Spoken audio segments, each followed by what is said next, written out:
Alhamdulillahirabbil alamin. Kembali lagi di Islam itu Indah buat jamaah di rumah yang baru bergabung untuk Indonesia bagian timur dan juga tengah ya. Kita ingatkan lagi tema kita pagi hari ini, kita membahas tentang cara terbaik agar doa langsung dikabulkan. Oh, langsung dipantengin nih ya. Tadi sudah dibahas oleh para guru-guru kita ya, berbicara tentang masalah doa. Ini bagusnya pakai bahasa Arab atau pakai bahasa Indonesia, nanti kita akan bahas lebih lanjut untuk itu. Ya, tapi sebelumnya nih kita mau coba lanjut bertanya lagi kepada guru kita Ustadz Ahmad Ridwan nih, Ustadz AR nih. Ya, ini bicara masalah berdoa yang pernah saya dengar nih ya.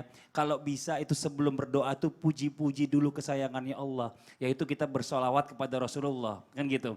Nah, apakah kalau seandainya kita berdoa tanpa kita bersalawat kepada Rasulullah, itu apakah tetap doa kita diijabah? Dan pertanyaan yang kedua ada lagi nih, apakah Rasulullah pada saat berdoa dia bersalawat terlebih dahulu atau tidak nih? Kan Rasulullah aja sendiri gitu loh. Ini mohon izin nih, penjelasannya silakan guru kita Ustadz AR. Ya baik, Masya Allah. Baik, luar biasa. Pertanyaan berondong nih, berondongan nih. Baik, bismillahirrahmanirrahim. Jadi kalau bicara tentang hal ini, memang ada riwayat dari Ali bin Abi Thalib. Disebutkan katanya tentang riwayat ini mauquf. Maksudnya mauquf hanya terhenti di beliau.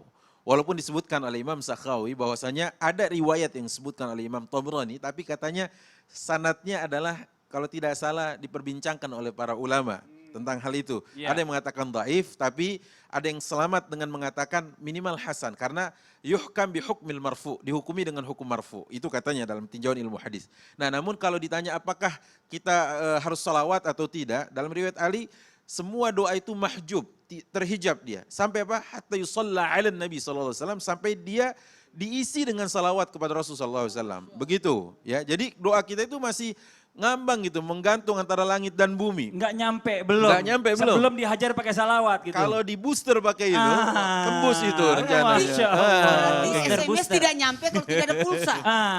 Bisa jadi kayak gitu. Gimana tuh mau terkirim? Nah, ya kan karena nggak ada pulsanya, nggak ada kuota. Kuota nggak ada, jaringannya nggak ada. Nah, iya. makanya saat bicara tentang itu, kita mau kasih ilustrasi gini aja. Kalau kita mau buat proposal Ustaz, gitu kan, dan semuanya jamaah yang dimuliakan Allah, bukankah di awal proposal kita ada pendahuluan, betul, gitu kan, sekapur siri, betul, kalimat muqaddimah.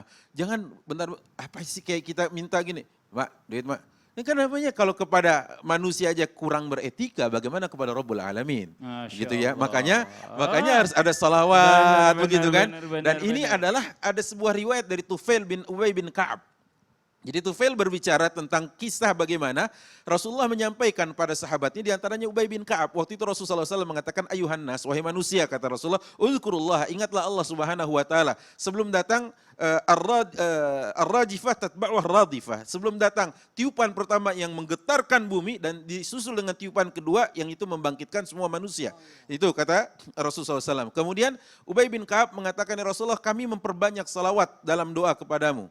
Ya, kata Rasulullah, kerjakan masyita, semaumu katanya. Bagaimana kalau aku kerjakan seperempatnya? Silahkan. Bagaimana kalau aku tambah ya Rasulullah menjadi sepertiga? Silahkan. Bagaimana kalau setengah dari doaku isinya salawat kepadamu? Kerjakan masyita, kata Rasulullah. Kemudian sampai bagaimana kalau semuanya dari doaku adalah bersalawat untukmu ya Rasulullah? Lihat apa kata Rasulullah SAW, kalau gitu Allah telah menghilangkan gundah gulanamu dan Allah telah menghilangkan dosa-dosa darimu. Masya Allah. Jadi kalau kita sekarang nih, semua nih pemirsa khususnya kaum milenial misalkan, ayo yang sering galau, sholawat. Geber sehari 1000, sehari 2000, iya kan? Ini luar biasa, booster benar-benar. Begitu. Pertanyaan tadi yang kedua, apakah Nabi bersalawat juga untuk dirinya sendiri pada saat beliau ini memimpin doa atau beliau berdoa? Beliau bersalawat juga, kapan? Pada saat-saat tertentu. Contohnya apa? Begitu tahiyat kan, beliau membaca doa. Allahumma sholli benar. Tapi beberapa kejadian memang tidak dibaca oleh beliau. Iya. Gitu. Tapi untuk beberapa kasus beliau baca seperti Bismillah Allahumma salli ala Muhammad Allahumma gfir dzunubi waftah li abwaaba rahmatik kalau mau masuk ke masjid. Contohnya kayak gitu. Jadi enggak semua keadaan, tapi ada juga yang beliau membaca sholawat gitu. Jadi kalau mau diijabah cepet sholawat. Jadi jangan pelit-pelit. Jangan. Tapi makanya saya senang dulu Ustadz Maulana tuh ngajarin saya, Fat, kalau mau minta sama yang punya ya, punya segala sesuatu, kalau bisa itu puji dulu yang dia paling cintai. Nah, itu Allah dia. itu paling cinta sama Rasulullah gitu ya kan. Betul, Puji-puji dulu Rasulullah. Jadi kalau mau minta sama Mas Fadli, puji-puji dulu Rakila. Iya. Karena yang dekat sekarang Rakila. Iya karena paling kecil. Paling kecil.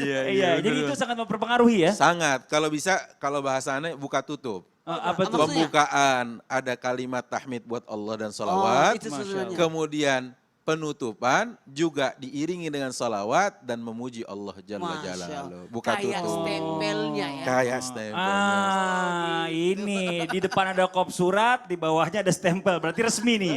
Iya kan? Kalau nggak pakai kop surat takutnya bodong Itu gitu dia. ya. Ini Masya Allah luar biasa nih. Ini buat jamaah yang ada di rumah nih, yang masih bingung ya. Dan juga bertanya-tanya, sebenarnya boleh gak sih berdoa pakai bahasa atau versi kita sendiri? Bahasa kita sendiri, mungkin anak-anak gaul atau bagaimana? Yuk sama-sama kita lihat video yang berikut ini.